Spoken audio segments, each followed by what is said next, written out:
Welcome to the Millennial Network Podcast. Now your host, Coach Danny Renee. What's up, everyone? It's Coach Danny Renee here, and this is the Millennial Network Podcast. Right here we have Markus Burns, who is a TV executive producer.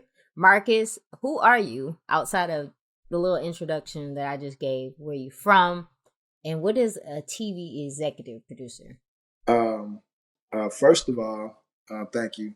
I'm from St. Louis, Missouri, Midwest. I done lived all over the U.S., all over the Midwest, East Coast, lived in L.A., Memphis, all kind of places, traveled the world. As a TV executive, what I do pretty much, I'm a showrunner. So in a reality genre. So when there's a reality show, you see Housewives or basketball or Love and Hip Hop or Married at First Sight or stuff like that. My job is to be like the person that deal with the network and the production company, and I oversee the whole project. So I have say-so on how we spend the budget while we're on the show, who we hire as a crew, creative, I deal with the cast.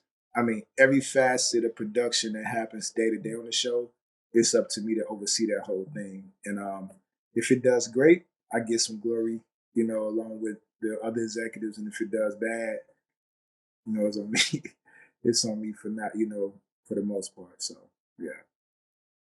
Okay, so how does a guy from St. Louis get into TV producing here in Atlanta?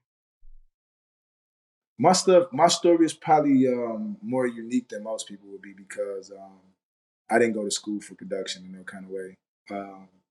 And I actually got my first PA job in St. Louis.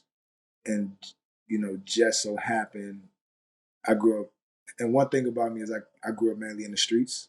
So I grew up around, if you know anything about St. Louis or Gary or Detroit or Chicago, which I grew up in all those probably.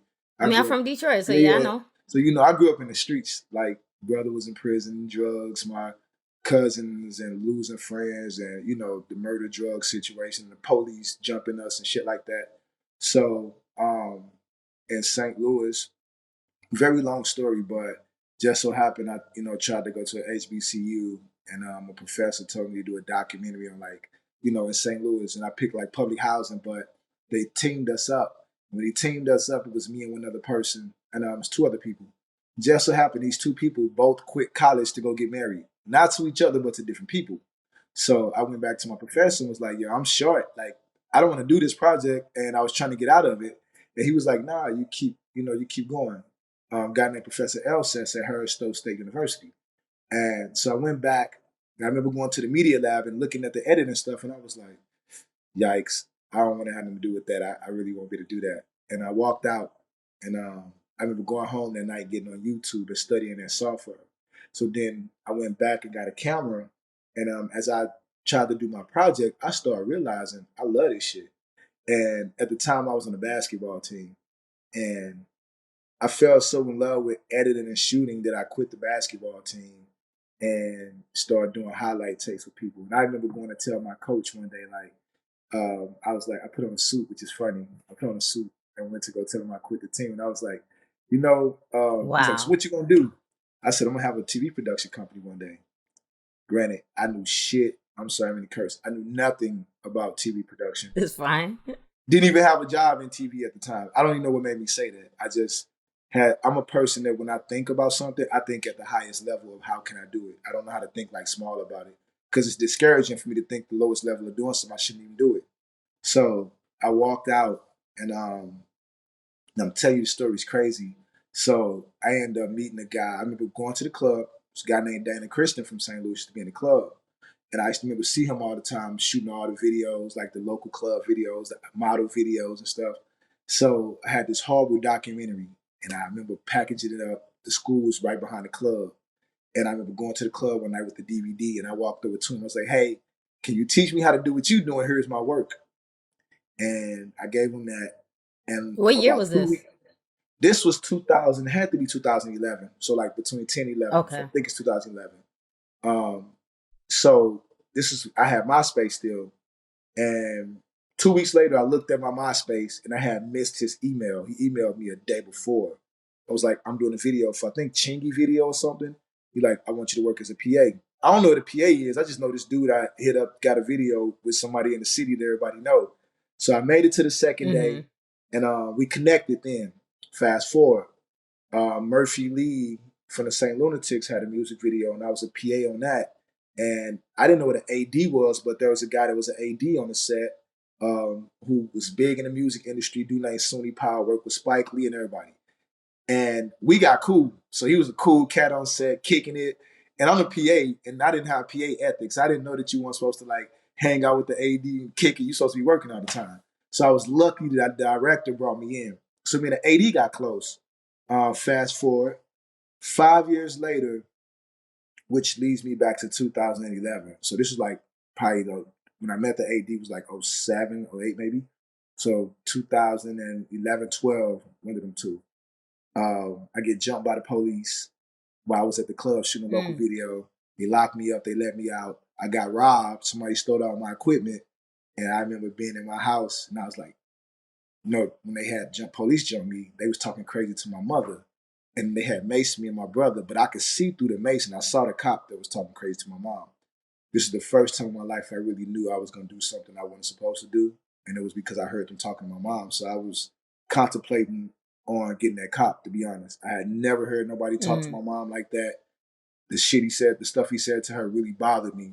And so I remember praying in the house for like 2 weeks, and something told me to call that guy I met earlier, the Sunni guy. I called him and I was like, I want to be a PA. I'll pay for it. Now, at this time, I'm also working in the juvenile detention center. And I want to leave that job because I'm watching these kids in jail and shit. I just couldn't take it, right? He tells me, we on the phone, I'm like, I'll pay. He like, you don't make money as a PA. You got to come up in your own city. And I'm like, ain't no TV industry in St. Louis. We don't have a big industry for TV, so how could I do that? He said, if anything come up, I'll let you know. But to be honest, it's going to be hard for you. So he hung up.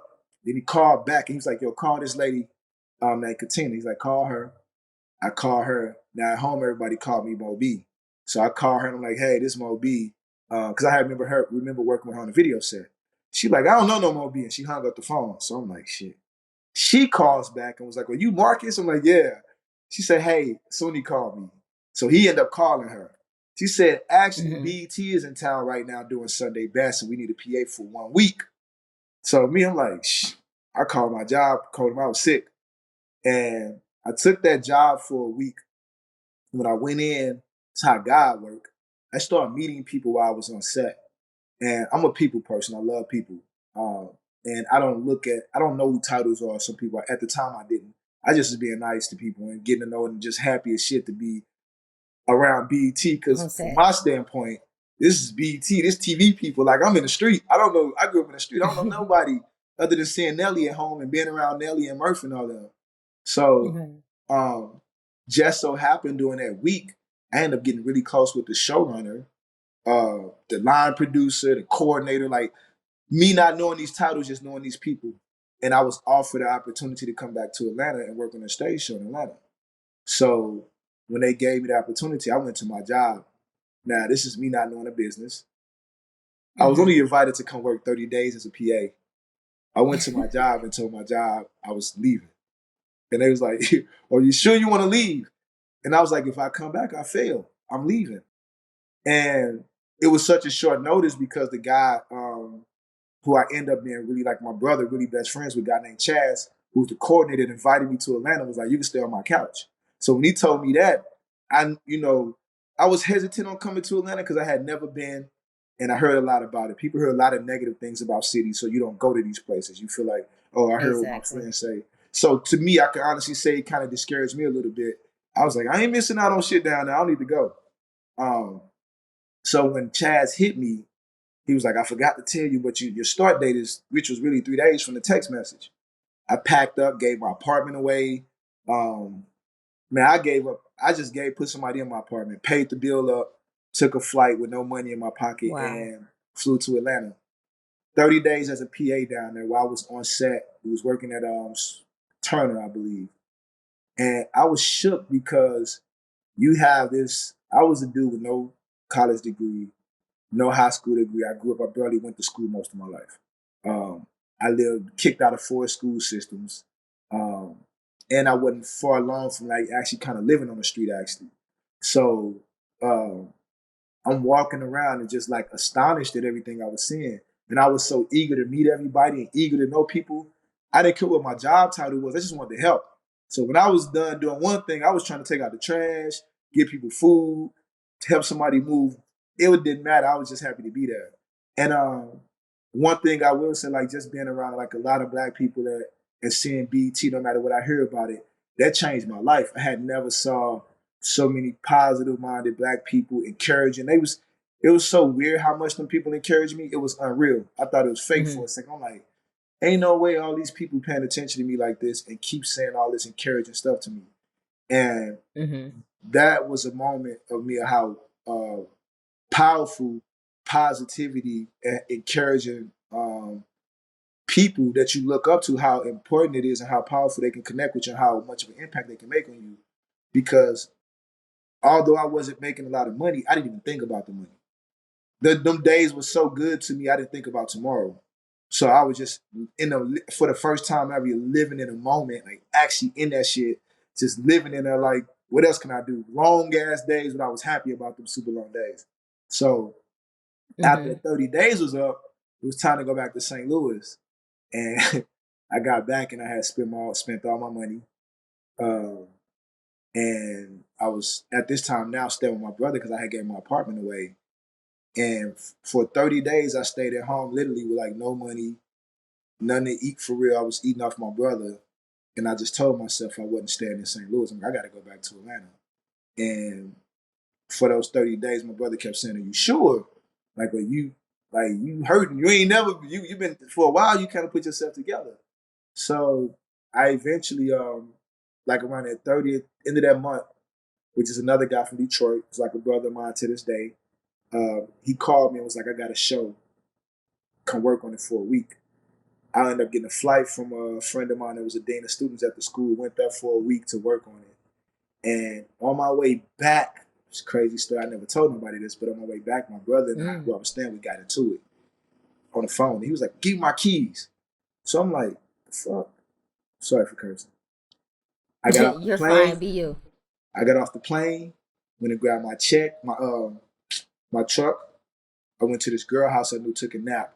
I packed all my stuff and hopped in my truck with $100 to drive back to Atlanta. Called my boy, he like, you come stay on the couch.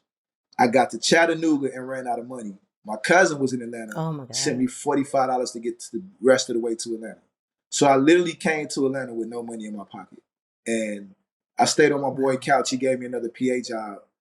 And I took that and hustled that. Long story short, I hustled as a PA until I ended up getting I ended up working at Tyler Perry as a PA on Single Moms Club and Medea's Christmas. And then Candy from the Housewives had a show and they gave me a day playing job on that. And I ended up meeting an executive over there, not knowing who she is. It's a funny story how we met, but they ended up talking to me, I remember, for like maybe an hour or two, and then offered me a PA job on Housewives. I didn't never seen Housewives of Atlanta, kind of heard of it and whatever. And as a PA, they turned me to a coordinator. So in my career, I was only a PA for like 6 months, became a field coordinator, which is like a PA. And then like a year later, I was a producer, an AP. But overall, in 4.5 years, I went from maybe 5 years from a PA to an executive. When I did after I did the AP, the showrunner on Sunday Best, she actually gave me my first producing job where I thought it was dope. It was on Sunday Best, where I just stayed at home all week and then fly to different cities and we did like the interviews and auditions and things. So I just really, that was like a godsend thing. That wasn't nothing I did on my own. It was not normal. The way people dealt with me was so rare to what I was accustomed to in life. And it was the first time I actually met people who fit what I knew was internally inside of me. Although I lived in those environments where shit with stuff was like gangster and we hustling and all that, the people here I met resonated with the person I knew I was supposed to be. And it was the first time stuff started making sense to me. And the support they gave was like, I couldn't fail. I had too many people that motivated me for me to actually just even give up. And shit got hard, but it was just too much motivation around me for me to like even back up out the situation. So that's not all the story, but that's how I actually, you know, got into the position I'm in today. That's awesome. You know, it's crazy you tell that story because a lot of my mentors, they talk about how important your environment is. And that's part of the reason I left Detroit is I was like, I don't feel like I'm going to grow up the way I want to. So I joined the military. And then when I got in the military, I was like, well, where do I want to go? And I wanted to go somewhere where I found more people that look like me that's being very successful. And I understand your hunger, like you were saying, how you didn't care about the hours, you didn't care about the pay. You know, I was the same person when I first moved here because I was like, I want to work in the film industry, and I don't care if I'm down to my last dollar or if I'm doing it for free. I just want to be there. Now, one of the things that I've noticed though when I was in the industry is that it's not a traditional you have to work your way up, but it sounds like you did work your way up. So do Yes. you feel like, yeah, I was about to say, like, do you feel like that's majority of the case where people just really have to work their way up in the industry? Or sometimes have you seen some people that just kind of jump in, and if they have just jumped in, what are the ways that you just jump into your position? Working your way up to me is the best way, because if you ever want to Mm-hmm. be in a role of leadership and knowing how to be a boss or a leader, I don't like using the word boss all the time. I like using leader, because how you deal with people is really important. It's important to understand what you're asking for people for, what you're asking them to do. I've been in a lot of Mm-hmm. positions, and I also know how to comprehend. So for those who position I haven't been in, we can talk and discuss for me to get understanding, and I know how to delegate. When you move up, you become a delegator. The higher you move up, the less you physically have to do things. So for people that just jump in positions, unless you got a natural talent or you're a person that catches on really quick, sometimes you can be your way of doing things can work in one system, but you might not be flexible and you might have to be that way the whole time. You may be lacking on knowledge of certain places and how to do certain things, which make frustration with other people. So, um, my again, I had a total different life before I got in TV, and I was 29 years old as a PA. So I was a grown man. I got a 21-year-old daughter now. I had a kid when I was 17. So, and I Mm-hmm. had lived a lot of life to where I walked in humble, but with a level of intellect that didn't make it hard for me to comprehend. My hardest things came from people. We get that thing where your energy changes the room. Your energy, and you throw people Mm-hmm. off. Or your conversations with people make people either love you or hate you. So I experienced a lot of things like that where it was less me being able to do the task, more of me learning how to manage up and below. People above me and under me, and learning how Mm-hmm. to also be this dude that grew up in the neighborhood, probably was a bit traumatized from my environment, and learning how to take what was in me and adjust it to blossom in the environment I was in. And so I never want to put all my struggles on what other people did to me. I'm sure it was some things I wasn't doing correctly myself, but I made consistent adjustments for me, and I never accepted nobody treating me like shit. So Mm-hmm. I was able to jump in certain places because I had life experience. But for some people that don't have all those experiences, it's okay sometimes to start in a lower position and work your way up. And you appreciate it more. You understand the business more. I don't have a college degree. So for me, my experience came through trial and error in certain places, or me implementing. And then I realized I always knew I was a creative, but when I got in this business, I felt so much like myself. It was crazy. I was like, I never felt so much like me, you know. Mm-hmm. So it made me even more eager to be adamant about who I was and to implement myself in things and to be a problem solver and wanted to help people and teach people. So I think working my way up was something I would advise people. Working your way up was something I would advise people, and it was the best thing for me. Awesome. And I got to tell the audience, I know you mentioned like PA, which is production assistant. Yeah. And then you said something else. I was trying to, I forgot. We'll go over the terminology. But Okay.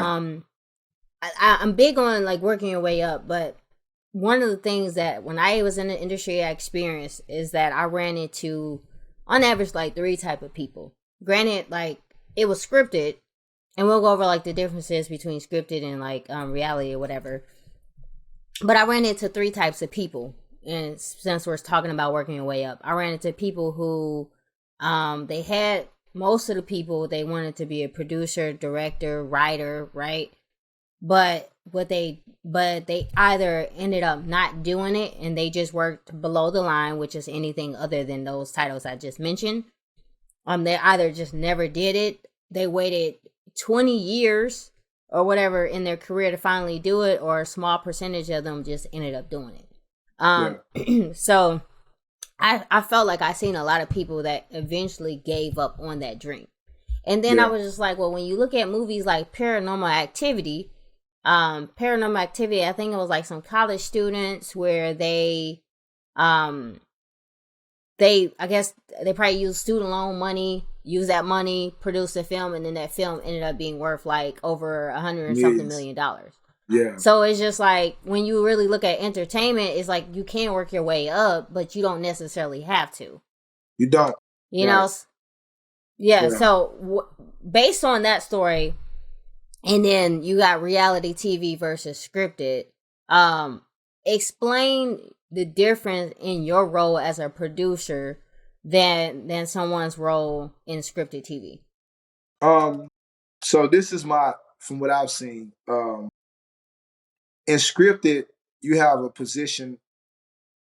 Everybody has kind of like their own position. Like, you got associate, you got your locations manager, you got your executive, your director, you got your executive producer, your director, your set deck, and all that, right?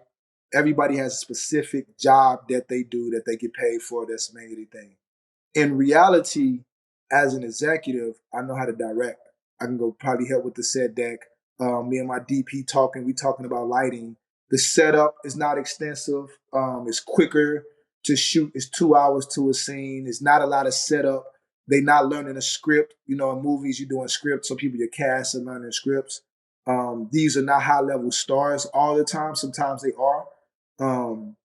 For me... And on the reality side of things? Yeah. Sometimes we have you have high-level stars that do reality. Dwayne Wade just did a game show that's considered reality. So you have that, but they're not learning a script all the time. In reality, we following people's lives, what they're doing day to day. A movie is very different. It's a story, ideal, plot. Now, in reality, we do have a beginning, a middle, and end of these stories, because we, as producers, have to help people follow what's really going on. And it goes over a longer period of time than a movie that's a one-off, maybe a sequel to it. You can watch somebody's story 2 or 3 seasons on a reality show. So for me, as an executive, I know 7 positions, and I can step in at any moment if my director, which we don't really use directors, we have field producers, direct. I directed a lot of the shows. I did 2 camera directing, and we doing on the fly. It's not set, 1 camera, stay in this place, we blocking. Now, and we do blocking for lighting and things like that, because you got to put on the TV and look like shit. So similarities, but we aren't as structured as scripted, and we move as run and gun mainly.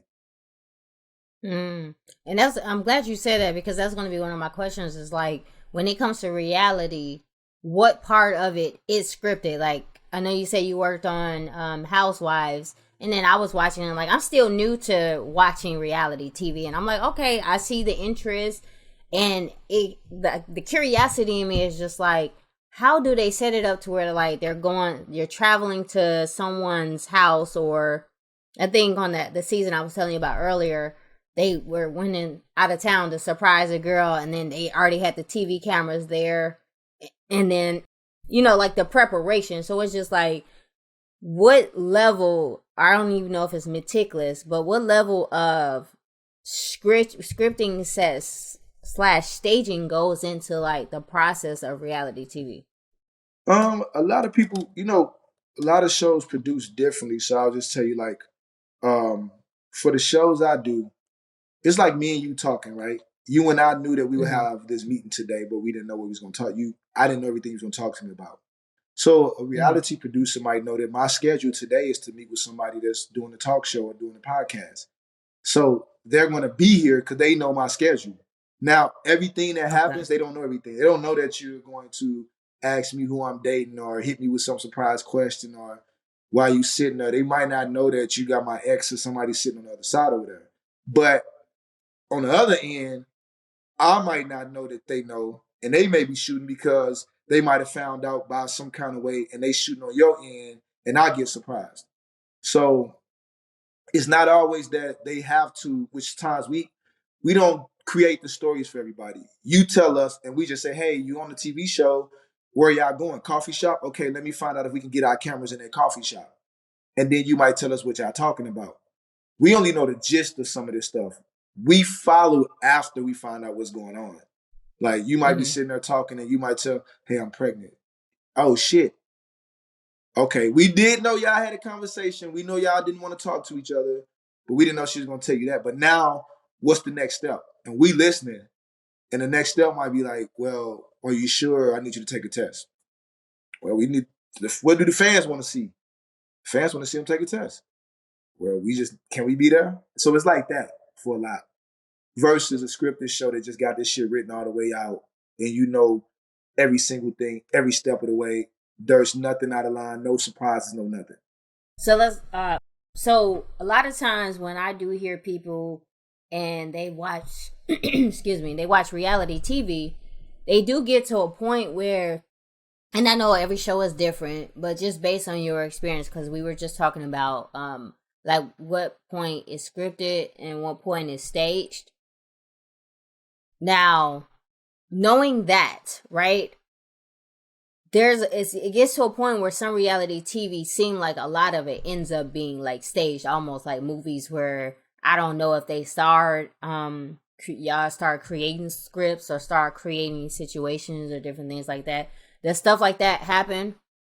Has that ever happened on your side of, with your experience? Everybody kind of does it differently. Some of these reenactment shows are actually considered reality shows. Right? Reenactment? What do you mean? Reenactment shows? Like when you see shows where they telling about people being murdered and their husband killed her years ago, and you hear the dude voiceover talking like, yeah, and they went to the store, and as she got in the car, they shot her 7 times. Like them reenactments, and you seeing a couple sitting there talking and walk out and something happen. So when it comes to any production, the art of storytelling is how do you convey this message to people? What you may see is somebody having a real situation that they really, really had. And again, say me and you had a conversation this morning about wanting to go in different directions, right? We dating, want to go different directions. Our conversation ain't over. We just had one conversation. We're going to probably have another one, right? So the reason we're going to film it the next one. So I probably won't even talk to you because I know we filming the show anyway. I might just wait for us to film it because that's our job. That's what we do. But I have to be transparent. So the reason you see a lot of these shows sometimes look like, and this is because I haven't been on a lot where we ever scripted nothing like that. But I have seen some shows where you feel like, oh, they put that together. Well, part of my conclusion is there's only so many stories that humans go through in scenarios. Everybody has a lot of relationship stuff, right? And if you look at the internet, you can go on 1,000 pages and look at these men and women who men do this and women do that. You're going to come across some of the same stuff in every one of these things. So when you start watching some of these shows and be like, a script is kind of like, we don't tell those people how to act. These are the same people in the same environment that think the same way as what you're seeing on the internet. And just so happen, whatever their response is, they might have read some shit on the internet. And when they sitting down talking, they repeating what they done read, or they repeating the consensus of what they agree with. And now you got 1,700 reality shows on. There's only so many people that think different nowadays. Everybody kind of got the same idea about a lot of stuff. So you're going to get the same. Yeah, women should be in the house cooking. Imagine how many shows, if you had a whole bunch of men on reality shows, how many shows you would hear that come from? You probably hear that as come far out as of them saying women should be in the house cooking? Or just the common, you'll see a lot of the common stuff on these shows because people like the thought think process. A certain way. Yes, it's like ball players have an idea about basketball. And if you put them all across different networks, you'd be like, man, why all these dudes saying the same thing? Well, because that's what's in that community, how people think.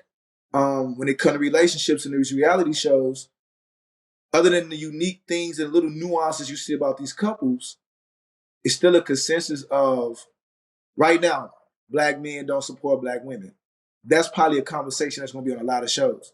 People watching it will see that on 3 shows and say, oh, that's set up to react the way. And actually, it might not be. It might be that I think the way a lot of other people think, and my reaction, I'm on TV, my reaction is going to be what I think the way these people probably react to, because we all in the same headspace.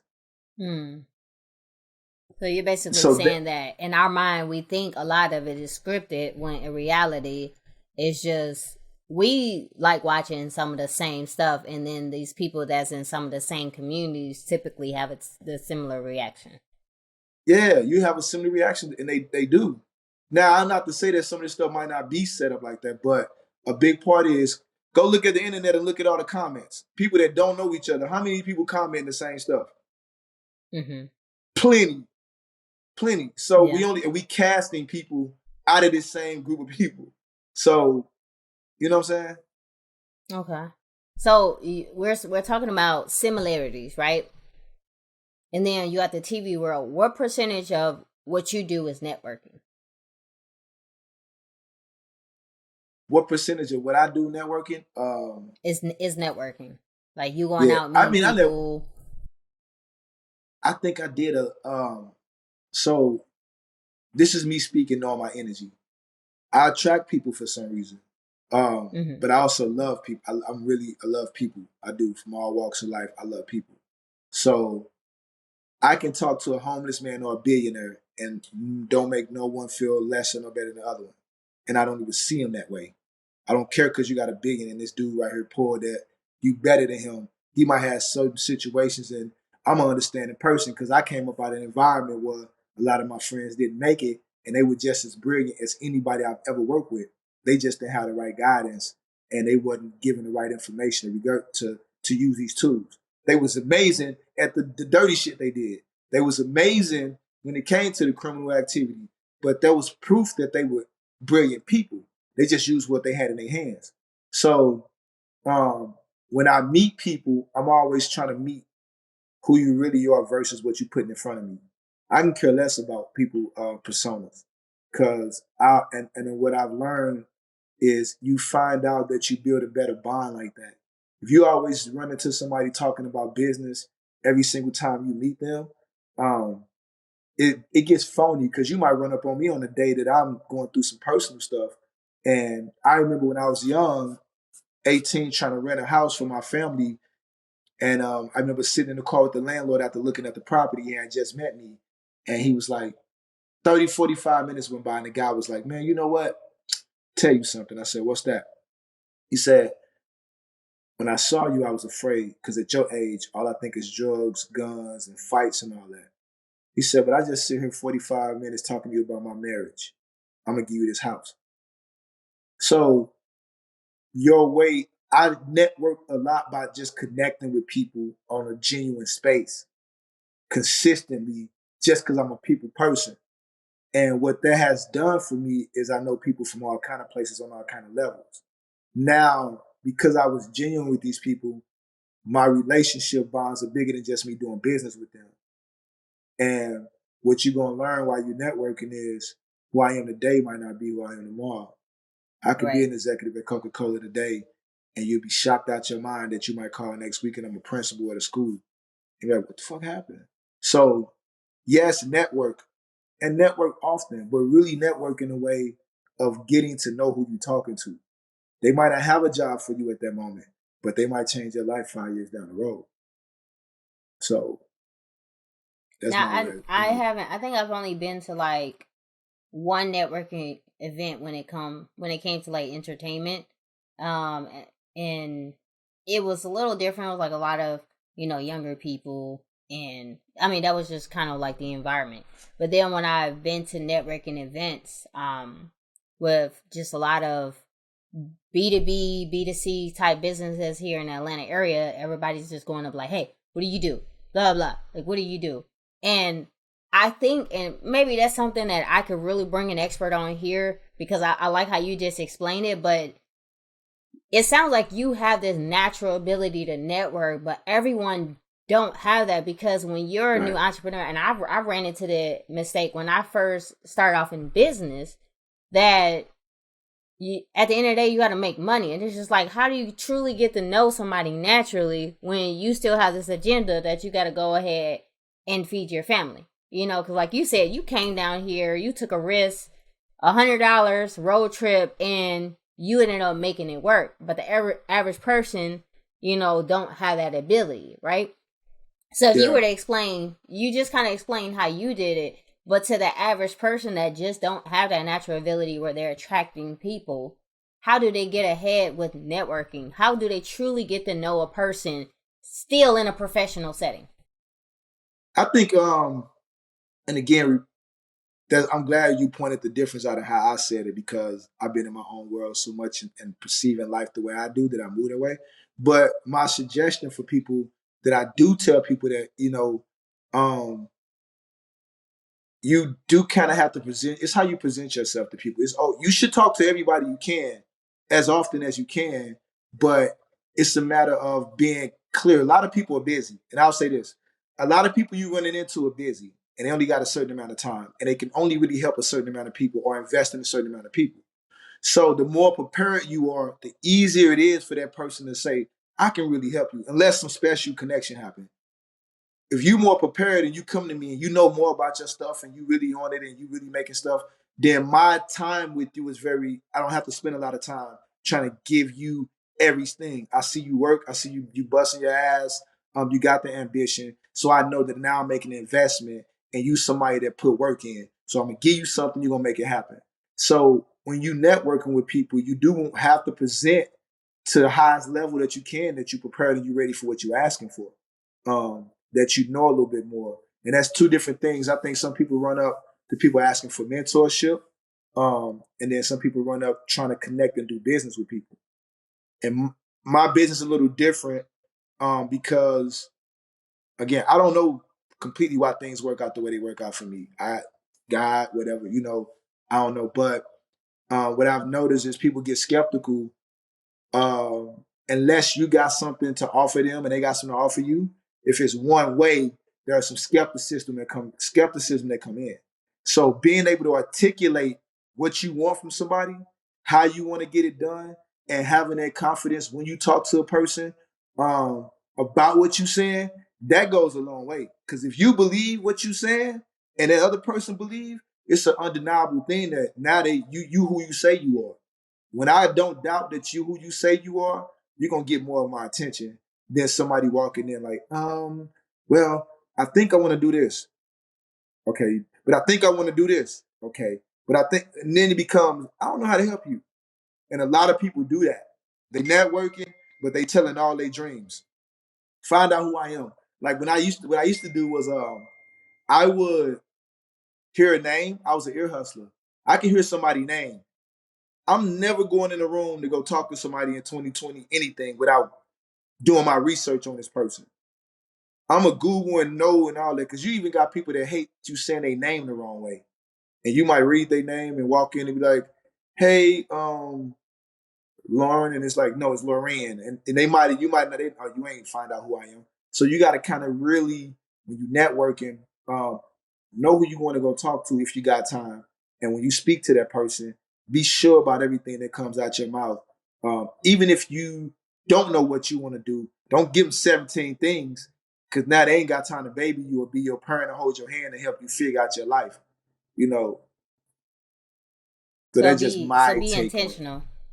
Yes, very intentional. Basically be intentional. So whether it's business, lead with how you can be a benefit to their life. Even if it's mentorship, lead with what you can give them by knowing what you want to receive. Yeah, and being sure, like, even if it's mentorship, you have to make a person feel like you have done some work already. That you not just, because they get a million people that's successful or have a title or anything, get people running up Okay. to them all day, every day. And So you you have got to do to your homework. and find a way to make yourself stick out.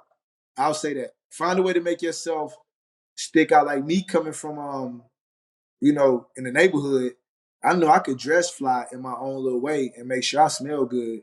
And my articulation and my vocabulary ain't the most esteemed, but I know how to make that work for me by not knowing every single thing how to say it. So I know how, when I'm talking to somebody, how to use my sense of humor in the middle of a conversation also. So it's really, networking is connecting with somebody on every level. And when you're trying to get some money out the situation, unfortunately, people from our community don't have the luxury of making mistakes and having somebody behind them to soften the blow when they don't get the bag, they don't get the money, versus other people that come from a community where, hey, if we lose 20, 30,000 while through trial and error trying to network, that's fine. We got this over here. So for a lot of us, which I notice our young kids, we like talking to people like it's all I got.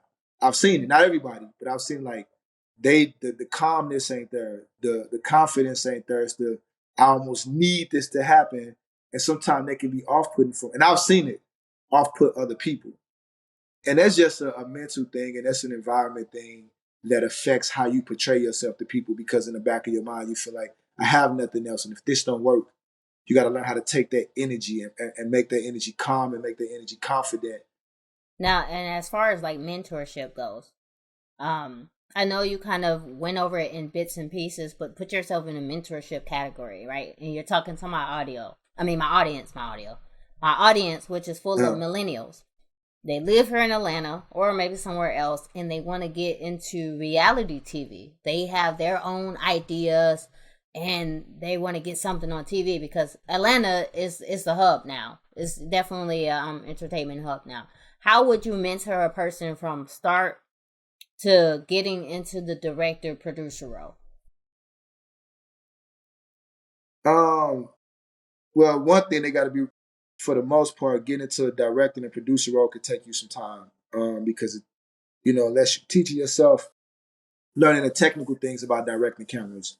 Um, Me, in all honesty, I just had my last show where I met a guy who was on set in like a PA role, and I watched him, and he came and talked to me, and I kind of watched him, and I saw you sit, and I made him a producer. So, but he met the right person that was in a position of power that can make that happen. And I believed in his ability to do it. So it wasn't my job to make him go the long way. It was my job to see that he had already done some type of work by being on set already. He found his way on set. And that showed me, okay, I can make an investment here. If you're not in a business, without my suggestion, people be like, watch it, scrutinize what you see on TV, and then see if you could duplicate it yourself, because that's what I did. When I used to watch TV and I learned how to edit and shoot, I used to go try to make stuff up in the house and shoot myself and see if I can make what I had look exactly like TV. And by doing that, I had to listen to the audio, look at the way it was lit, look at the shot selection. I was doing the work outside of the business before I got in it. And I didn't know what I was doing as far as titles and names and the technical stuff. But when I got in it, I was like, oh shit, I did this when I put the camera in the refrigerator, and now I'm opening the door, but I'm watching boom, boom. So I walked in with ideas. But also when I walked up to people in the business, I had a phone on my phone. I had shot a video of Nelly or something like that. I had a reel. So I had work I had already been doing. And I was like, hey, I don't know what this means to you, but I want to show you that I lit this and I shot this and I did this. And people was like, you did what? I'm like, yeah, you actually made it look like that. And I'm like, who helped you? I did all that by myself. I didn't know what that meant to them, but they was like, oh shit, you learned how to do 7 things that a so-and-so, so-and-so, so-and-so would do. So do some work already on your own, in your house. Start teaching yourself. Don't worry about knowing the technical stuff. And that way, when you see these people on set, you can walk up to them and tell them, could you, open the door for me? Could I meet you? Could I get your number? If you guys got a job position open, I'll be available. And can I show you this work I did here? It's that thing. So now they know a little bit more that you at least did something. It doesn't guarantee that they're gonna give you a job, but it shows like you are trying. And then you can create your own shows. You don't actually need, like you said earlier, You don't need to get in the business and work your way up. You may have a dope ass idea, and all you might need to know is how to put it together. And by your trial, you might create something by putting it together by watching YouTube or copying a show you've seen. And when you do that, you might walk up on a producer, somebody like, I got this show, can I show you? Somebody gonna take a look. So don't restrict your thinking on how to get in the door. Don't turn over every leaf. That's how I believe. Turn over every leaf. Go ask somebody, go do some work, walk up to somebody and show somebody some work. Go look for emails, email people, go to the place you know that they hanging out, that they have drinks at night. You see movie sets. Maybe you might have to sit one day till they all get off the movie set and go to the bar that you heard that they be sitting at and walk in there and buy some random person a drink and get to know them. So my mind work like just go outside the box when it comes to meeting people like that. To be in an environment, basically. Yeah, put yourself in the room if you can. Nice. Okay. So with COVID right now, how has that impacted the reality TV industry? It's impacted almost every industry the same. About the same. You don't know. 1 week you might be working, and next week you could be down. Mm-hmm. Your crew can be healthy, and then you can get a bunch of cases of COVID all of a sudden. Okay. We just taking extra precaution now. But a lot of these, it hasn't affected it like in the product itself, because I know like for the movie industry, things are going straight to TV and Amazon Prime and different things like that. Whereas with reality, I know you guys have access to like streaming networks like the same as far as Amazon, Netflix and whatnot. So did it make it better as far as like the streaming, or has it just been about the same across the board? Yeah, it never, for reality, it don't change the platform. It just changes how, if we can make a certain date that you want to put it on TV. You might not be, COVID have changed the dates of people being able to shoot. When you was going to shoot Tuesday, you might not be able to shoot, you might have to shoot Monday. So now you delivering the episode later, you might not be able to do that. But movies changed because you couldn't go on movie theaters. So the streaming platforms, so people can stay in their house and watch it. You never had to go to a theater and be in big groups to watch reality. That was on your phone on TV.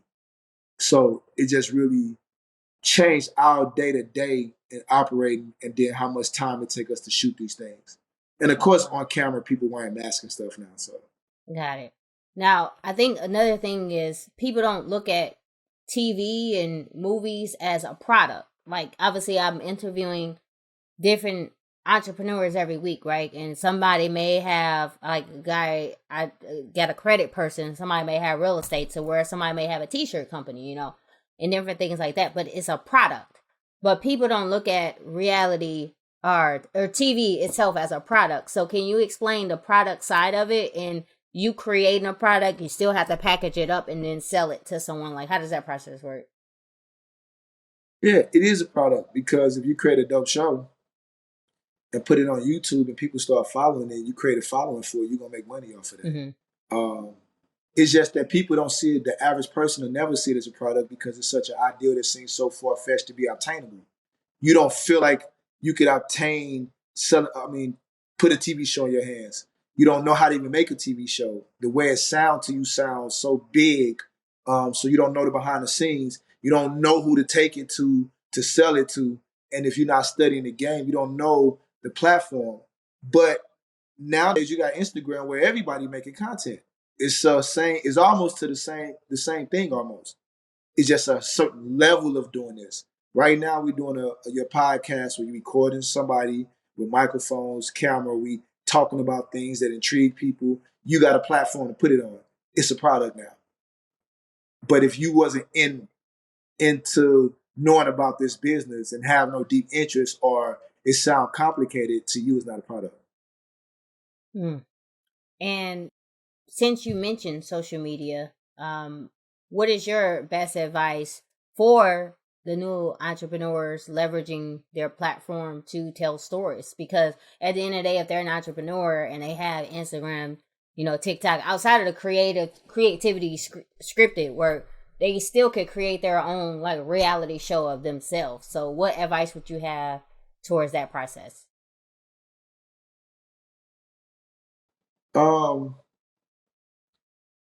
I would tell people like none of this stuff is guaranteed, but nothing you do is guaranteed. No business you go in is guaranteed that it's going to be successful for you. So it's a matter of, do you love it enough and are you interested enough to actually explore the outcome of what this could be for you? So you do have these platforms now. You got TikTok. The new generation is just really get informed about what's out there for you when it comes to this platform. Study the game that you're trying to get in. Study the platform. Do the research on how other people are being successful with doing this, and then give it a try. Um, that's my best advice: is to just get a grasp of what you're looking at. Don't ignore it because it sounds like it's too hard, or don't turn away because it didn't work for Earl or Keisha. You know what I'm saying?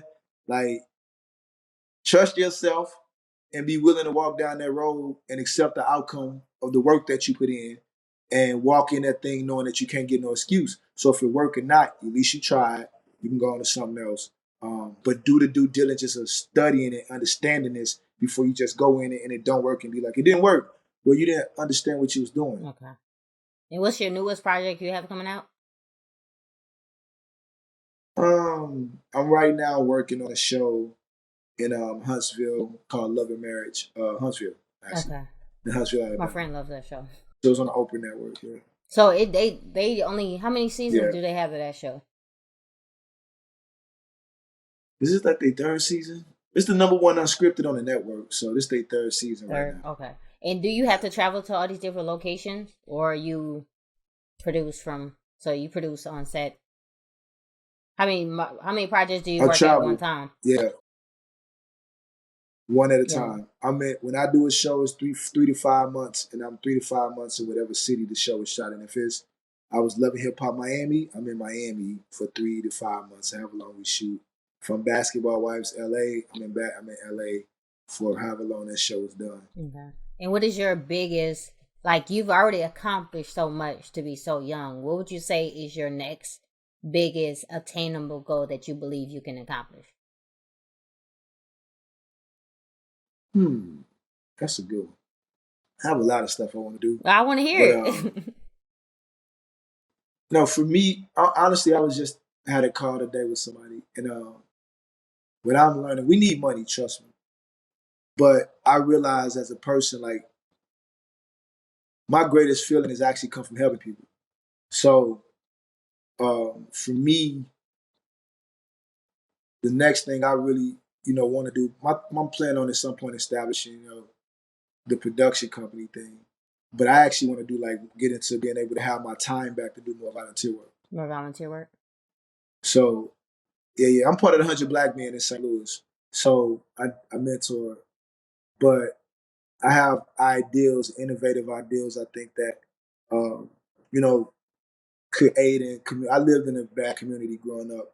I live in a gentrified community now. And my thing is always looking at the little Black kids. That's a big thing for me, like the little Black kids.